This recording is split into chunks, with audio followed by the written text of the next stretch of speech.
Bonjour et bienvenue pour une nouvelle vidéo. Dans cette vidéo, on va faire le unboxing de ça, un nouvel hélicoptère que j'ai acheté. Alors, c'est un hélicoptère type RC et je l'ai acheté chez Maxitoy, une enseigne de jeux. Alors ici, c'était le plus gros qu'il y avait en stock. On peut voir que c'est de la marque Silverlit. Il a 3 channels. Et il a le gyro direction stabiliseur. Donc c'est parti. Alors on va l'ouvrir. Alors tout d'abord on va regarder à peu près le packaging qui est très bien. Il existe en 2 couleurs, en bleu et en rouge. Moi j'ai pris le rouge parce que je commence à avoir beaucoup de bleu entre mes voitures et tout. Donc alors c'est parti. À partir de 15 ans, une portée d'environ 30 mètres plus la petite lumière. Donc je l'ai déjà ouverte. Mais livré avec la télécommande au bas, le petit bouton pour la lumière et le petit bouton on. La batterie, on enlève ici, on a 4 piles. Je vais essayer de trouver un petit tournevis.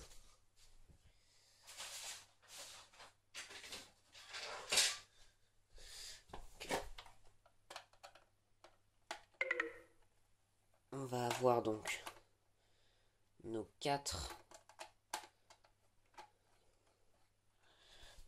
piles. Et donc ça va marcher très simplement en fait. On va mettre les 4 piles et ça va marcher presque instantané. 6 piles même, 6 piles, je me suis trompé. Donc on va avoir la télécommande. Alors on va avoir un chargeur type LiPo. Sauf que cet hélico utilise des batteries Li-ion. Donc c'est une autre version encore de LiPo pour lithium. LiPo batterie et Li-ion. Hop, petite mise au point. Ion 7,4 volts. Donc c'est parti. On va le sortir. Alors il faut savoir que cet hélico, hop, on va faire partir tout ce qu'on n'a pas besoin. Hop. Donc il faut savoir que cet hélico coûte environ 100 euros. Dans les 100 euros. C'est vraiment de la très bonne qualité puisque j'ai... Alors je remets les vis vite de la télécommande puisque j'ai moi-même... il est tombé par terre plusieurs fois, rien ne s'est cassé, puisque le défaut sur ces hélicos en général est au niveau ici, ça casse. Bon, alors, les pales, ce sont des pales vraiment très grandes, vous pouvez voir ma main, j'arrive même pas au bout, des poids plutôt lourds, d'équilibrage, c'est de l'aluminium, rouge, un petit moteur, on peut voir les moteurs ici. Voilà, ce sont des moteurs NICD, pas des moteurs brushless, des moteurs NICD, des moteurs avec une bobine cuivre à l'intérieur, mais qui ont 2 branchements. Là où j'ai été surpris, c'est au branchement de la... Alors je vais enlever ça. De la batterie, puisque la batterie est une prise comme dans le modélisme, sauf que ici, ça a été modifié pour que justement on ne puisse pas mettre on ne puisse pas le changer pour qu'il soit plus performant au niveau modélisme, puisqu'ici normalement on devrait avoir le fil rouge et noir, et ici il manque le noir. C'est un peu spécial. Donc en fait ça va être très simple. On va avoir ici la prise donc pour le charger, donc on va brancher dedans, et on va avoir la prise d'équilibrage, et on met ça dans le chargeur, ça charge. Après on déconnecte le tout, on branche dedans, et on allume. C'est vraiment très simple. Ici on va avoir l'antenne. Donc je vais ouvrir l'intérieur. Si je vais pouvoir. Je vais prendre un ciseau, ça va le faire. L'intérieur est vraiment spécial. Puisque la batterie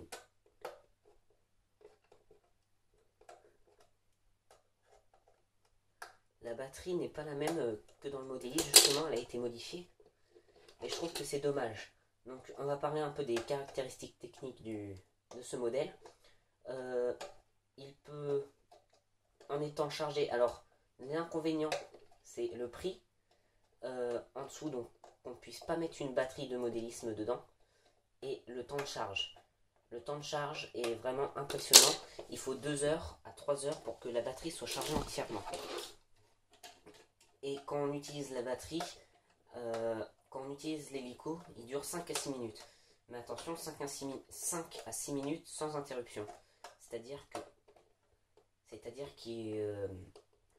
en général, quand on utilise un hélicoptère, on le pose, on attend un peu, on va voir, on en parle à ses parents ou à ses amis et tout, quand on est avec eux et tout, pour leur montrer. Un autre inconvénient, c'est que quand il y a un peu de vent, le modèle les déporte tout de suite. On n'arrive pas à le contrôler, c'est-à-dire que j'étais dehors, je l'ai testé tout à l'heure. L'hélice ici est beaucoup trop petite parce que le modèle, avec un vent de face, va rester sur place même en étant à fond au niveau de cette hélice. Et c'est ça que je trouve un peu dommage, c'est qu'il n'y a pas beaucoup de puissance au niveau de la queue arrière. Même quand il n'y a aucun vent, il va pas très très vite.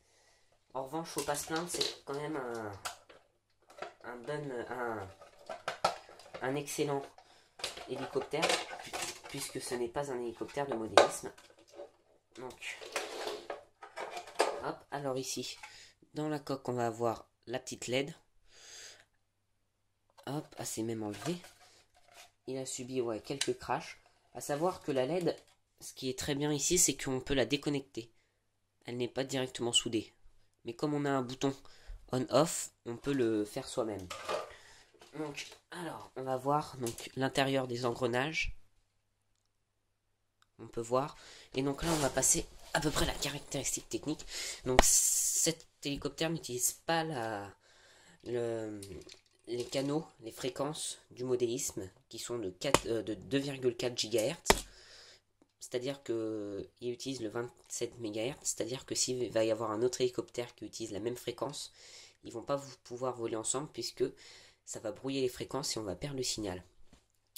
Donc ici on va avoir le branchement pour la queue arrière. Et donc ce que je vous disais donc pour l'hélico, alors ici on va avoir bien sûr le moins qui va sortir. Le moins, on va suivre pour voir, il est branché directement. Le moins, il sort, il est branché directement à la puce ici. La puce, moi je l'appelle la puce, la carte verte. Et le rouge, ainsi que la prise d'équilibrage, va être sorti de l'autre côté. C'est-à-dire que pour avoir, si on veut faire du modélisme, il va d'abord falloir prendre une batterie, la même, Li-ion, 1000 ampères. Il va falloir couper le fil rouge, le fil noir, le souder directement sur la carte et le mettre sur ça. C'est pas très pratique parce qu'on ne peut pas changer les batteries comme on le veut. Ça, c'est ça que je trouve vraiment dommage. En revanche, on a ici la prise pour le courant. Alors, je vais essayer de la trouver. Ouais, c'est ici. Une prise mâle, donc en bidouillant un peu le tout.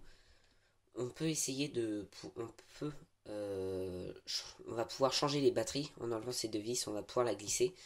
Mais je préfère pas le faire puisqu'il est encore sous garantie. Et peut-être après je le ferai pour augmenter la puissance. La puissance et même l'autonomie. Donc on voit ici l'intérieur. Donc tout est en fer, aluminium. Alors ça doit être de l'aluminium. Non, je crois qu'il est tout en aluminium. On va voir ici, il est monté sur roulement, on peut voir. Donc je vais remettre. Et c'est vraiment un très bel hélicoptère. Un autre inconvénient. Alors, attendez. Un autre inconvénient est qu'il va. Quand il va plus avoir assez de batterie, en général l'hélicoptère on n'arrive plus à le faire monter, il reste au sol. Alors que là, on va le faire monter en hauteur, on va donner un coup de gaz, et d'un coup, le modèle va s'arrêter et il va tomber. Alors, en général, quand il n'a plus beaucoup de batterie, c'est pas très très important. C'est pas très très important.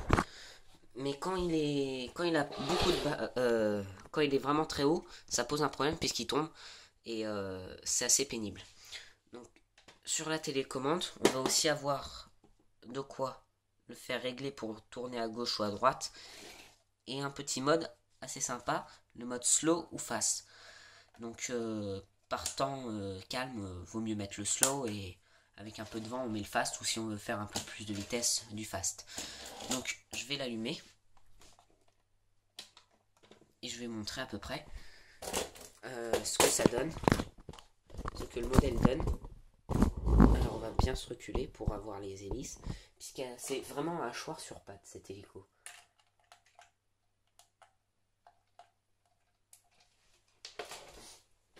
Donc voilà, on va avoir la lumière ici. Voilà. Donc la lumière, si j'appuie, elle s'éteint. Donc c'est parti. Alors.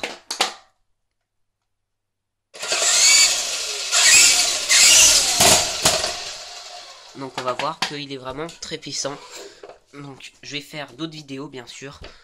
Je vais faire d'autres vidéos avec quand il sera en vol, puisqu'il faut 3 heures pour qu'il soit vraiment bien chargé.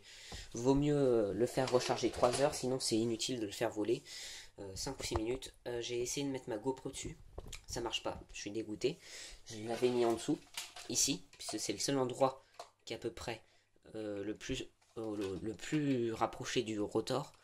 Et étant un espace dégagé. Mais ça n'a pas fonctionné, puisque c'est beaucoup trop lourd, même à charge pleine.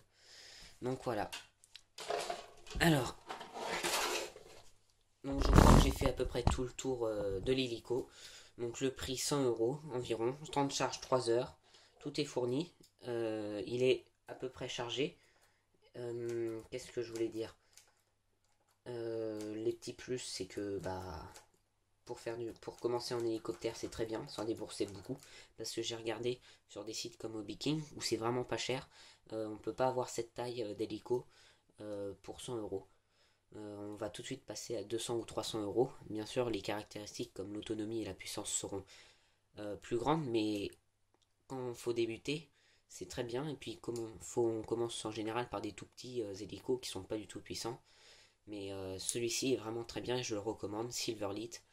En plus, c'est une très bonne marque, très résistant, puisqu'il est déjà tombé d'assez haut. Il a rien. Et donc voilà. Allez, merci d'avoir regardé ma vidéo. N'hésitez pas à commenter, liker cette vidéo. Abonnez-vous à ma chaîne aussi pour voir mes autres vidéos. Je vais le faire tourner. Une petite vidéo. Et aussi, n'hésitez pas à me dire dans les commentaires, lâchez-moi un com pour savoir si vous voulez que je continue à faire des vidéos de RC ou que je fasse d'autres thèmes. Allez, à une prochaine vidéo. Au revoir. On regarde vite fait la taille. Quand même, ma main. Assez gros, cet hélico. Et vraiment très très bien. Allez, ciao. À une prochaine vidéo.